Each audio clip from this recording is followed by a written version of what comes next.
My name is Jeff Bean, and I am the collections manager for herpetology at the North Carolina State Museum of Natural Sciences in Raleigh, North Carolina. I'm interested in all living things. Snakes are just one of many things, and every living thing is connected, but snakes are a personal favorite. I like the underdogs, and snakes are hated and feared by a lot of people, and so I stick up for them. I have personally interacted with countless snakes, thousands, as many as I possibly could. Could I have too many interactions with snakes? Probably not, unless maybe a venomous snake bit me. That might be one interaction too many. Or if someone dropped a helicopter load of 10,000 snakes on my head, that I might be killed by that. But other than that, no. I never get tired of seeing or encountering snakes. Well, I love all snakes and appreciate and admire and respect them all, but I developed a particular interest in the Southern Hognose snake many years ago when no one seemed to know anything about them or have any real interest in them. So I started trying to gather information on them and learn about them, and now everybody and his brother wants to see one because they were once a common species and they've become pretty rare, and now all the young field herpers want to come and find them and post their pictures on Facebook and Instagram and say, look what I found. But the Southern Hognose snake is probably one of the rarest and most threatened snakes in North America.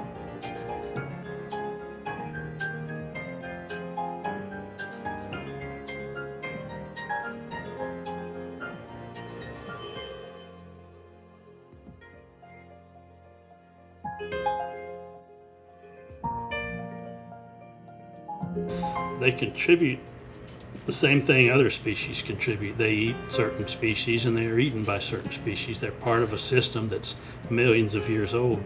They cycle nutrients through the system in a unique way, just like every other species you can name. A lot of other snakes eat Southern Hognose snakes. Red-shouldered hawks eat them, red-tailed hawks eat them. They're a predator and they're a food source.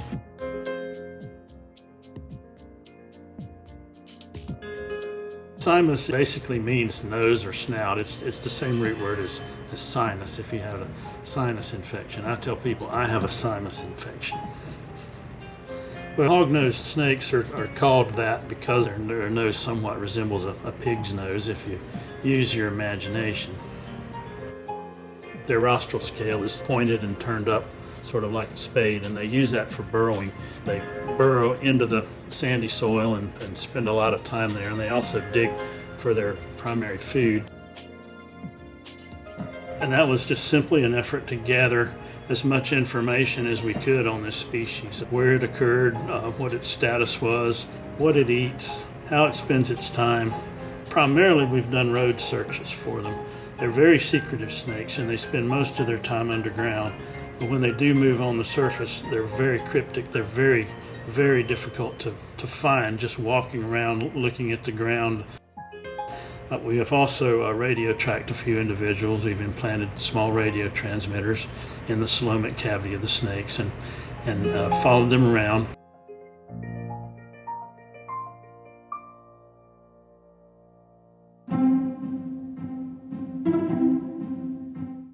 Southern hognose snakes, at least in North Carolina, are usually the same sort of tan or grayish color with dark brown blotches, and they're pretty easily recognized by their upturned snout. They're also a very heavy-bodied snake and small and very slow moving.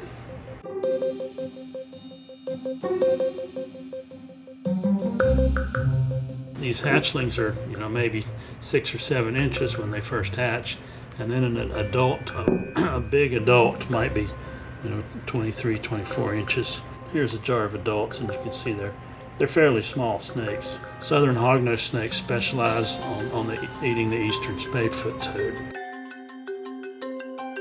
They'll also eat a few other things. The juveniles in particular have been known to eat 6-line race runners, which are very, very fast lizard.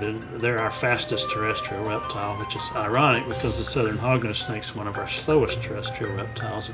They don't run them down, they dig them out of the ground and catch them in their burrows early in the morning when it's cool. Well, hognose snakes in general are also known for their behavior. They have some pretty fantastic defensive behavior against predators. sometimes known as the drama queens of the snake world. When frightened, they'll flatten their neck out and hiss very loudly and puff up their body. Some people call them spreading adders or spread heads or Carolina cobras. If that doesn't work, they will go into a kind of almost like an epileptic seizure. It's called thanatosis. It's a kind of a shock, and they'll roll over on their back, open their mouth, let their tongue hang out. They basically play dead.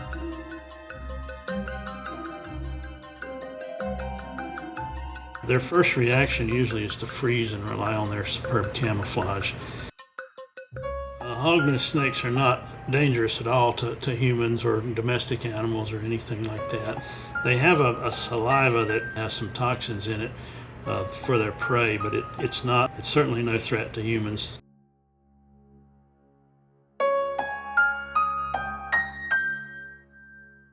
In 2014, I and a few others published a paper on the natural history of the southern hognose snake in the journal Copia, which is now called the Journal of Ichthyology and Herpetology. And since then, we've continued our monitoring efforts for this species, and we're finding them in fewer and fewer places all the time, every year, and in lower numbers. Their populations seem to have really been dropping since about 2014. It's lost a tremendous amount of ground. It's a longleaf pine specialist, and 97% of the longleaf pine is gone. Apparently gone from Alabama and Mississippi, where it used to occur. It's now found just in the Carolinas, Florida, and Georgia. The remainder of their habitat is fragmented by roads, and they're very slow-moving snakes, so they're killed on roads quite often. About 85% of all those that I've ever seen have been road kills.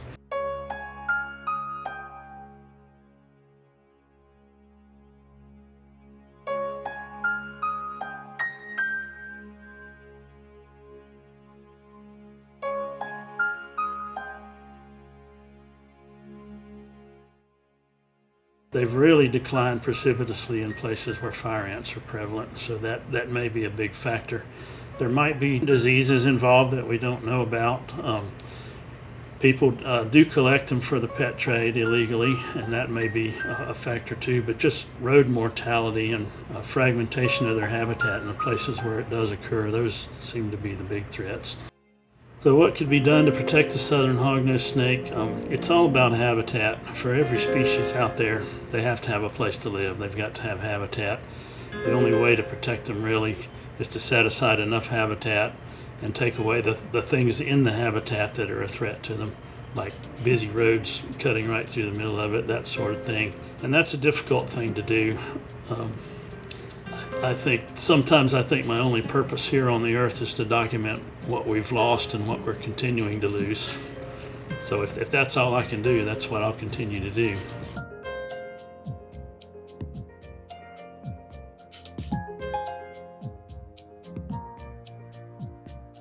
I've known people who were just absolutely terrified of snakes, and over time, I or someone else could get them to love snakes and appreciate them. Many people see snakes as mean, aggressive, psychotic, sociopathic, things that are out to get humans, and they're just not. All they want to do is survive. They want nothing to do with humans. They want to be left alone.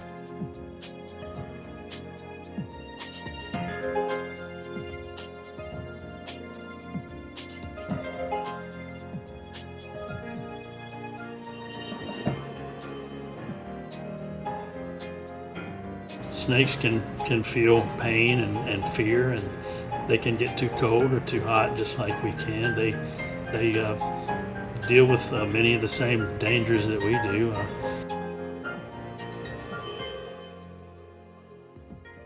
Start with a snake that's not very threatening looking. To me, southern hognose snakes look like they have a smile on their face all the time, their little upturned nose. Maybe a good snake to start with to overcome fear.